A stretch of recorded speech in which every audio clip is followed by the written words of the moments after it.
What you're going to need for this particular barn quilt is some craft paint in about 10 to 12 different colors. You'll need a straight edge such as a ruler or a square, a pencil, a big pink eraser, some painter's tape, and I love the Frog brand. I think it does a great job. 1/2 inch artist paintbrush, a cup of water, a paper plate, a hair dryer is absolutely essential, a board to paint the barn quilt on, and some paper towels. You'll notice that I've already got a frame around my board because I'm just recycling a piece of art from Hobby Lobby that kind of I don't really use in my home anymore. So I sanded it down and used it for this barn quilt, and then covered the frame of it with some tape so it wouldn't get paint on it.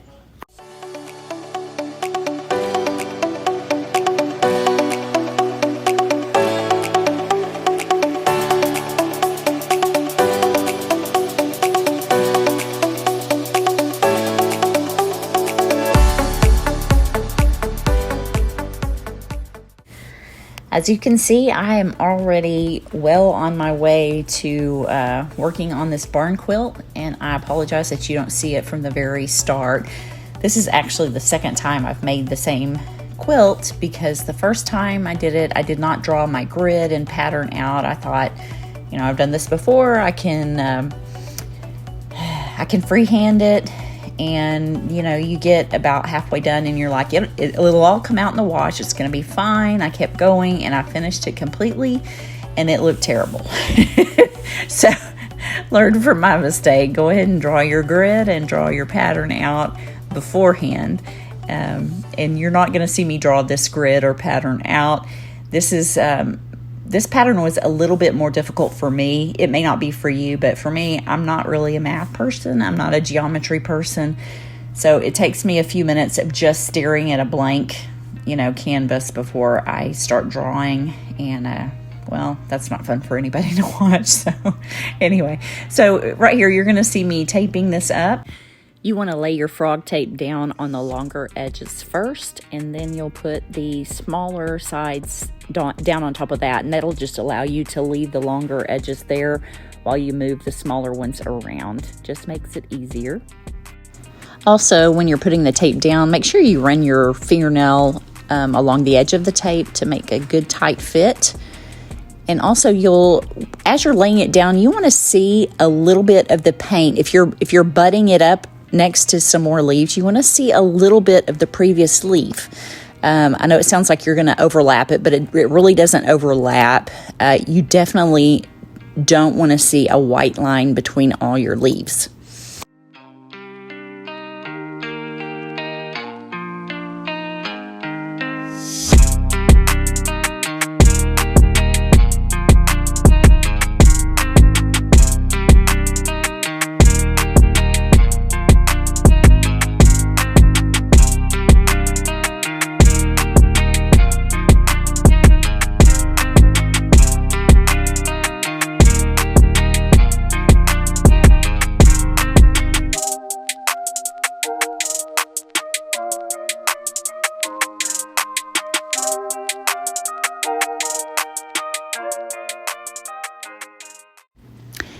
Once you get one coat on, you'll use your hair dryer, and you're going to want to dry it for around 15 to 20 seconds. It just needs to be dry to the touch before you can apply your second coat.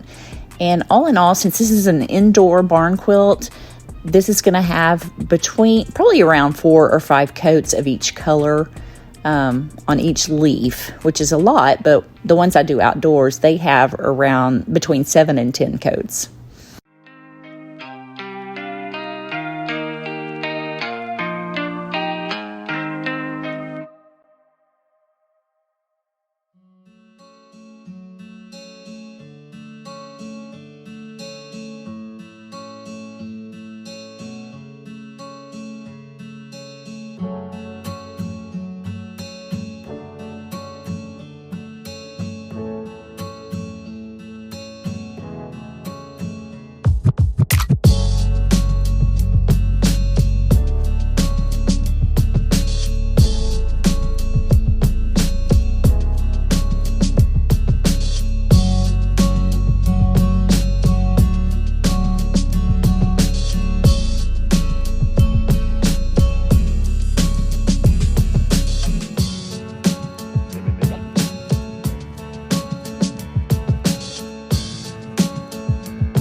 This gold color that I'm putting on now, it ended up taking anywhere between 6 and 8 coats, but it was totally worth it. It just added a little bit of sparkle here and there to the painting, and it turned out really beautiful.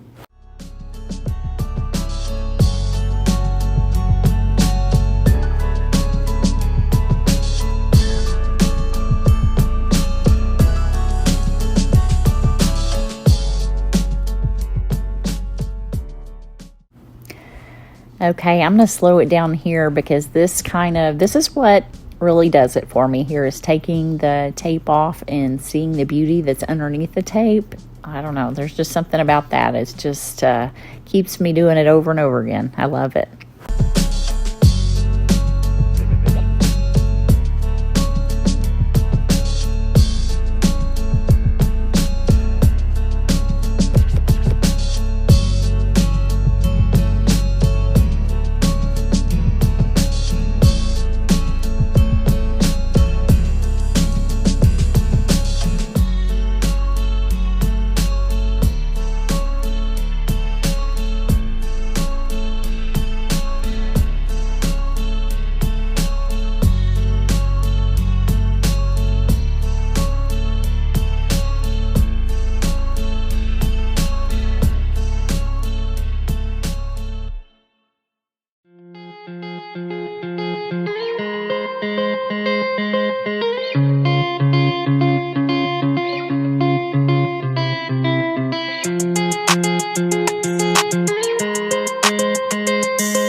Before I forget, I was going to tell you too, another tip is this frog tape can be used twice. I use it once on each side and I flip it and use it again.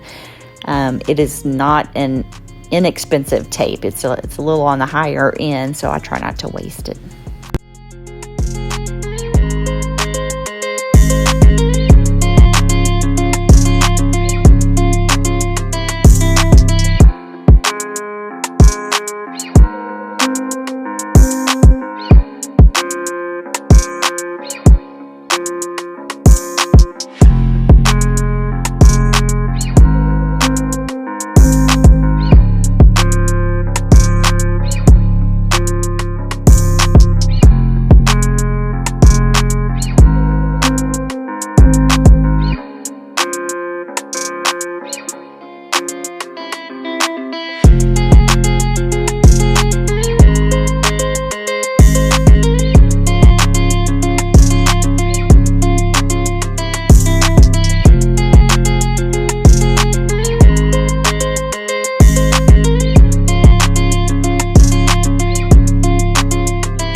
So my family was driving through Tennessee and Kentucky a few summers ago when I saw my first barn quilt, and I was immediately in love with the way they looked. They're just something so picturesque and otherworldly about them. They're beautiful and serene. And I knew I had to had to make one. I would not consider myself to be a very artistic person, but I am crafty, if that helps you in any way. If you feel like you can't sit down and draw a landscape or a person, I'm right there with you. I can't either, but this I can do.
Let's talk about paint just a little bit. Since this is an interior barn quilt, I'm just using the craft paint, and I buy that usually from Michael's, although you can get it from Walmart or Hobby Lobby. But I get it in big packs of either 24 or 48, and just in multiple colors. A lot of times Michael's will have pretty good sales on those packs, and you can get them for very reasonable. Now, if this were going to go outside, I would probably either be using an exterior grade paint, or even some people even use like a marine-based paint and then cover it in polyacrylic before hanging it outside. It's still going to age and it's still going to show its wear, but I don't know. To me, it just gets more beautiful.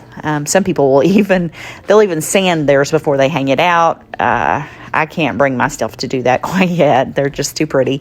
But over time, they do get that worn appearance.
Well, what do you think so far? Is it something you might like to try? I'd sure like to hear from you, and if you do try it, I hope you enjoy it.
Okay, so I'm just going to finish this off by putting one coat of this water-based polyurethane on. This will just give it a little protection and also just adds a tiny bit of gloss. I think this is in a satin finish.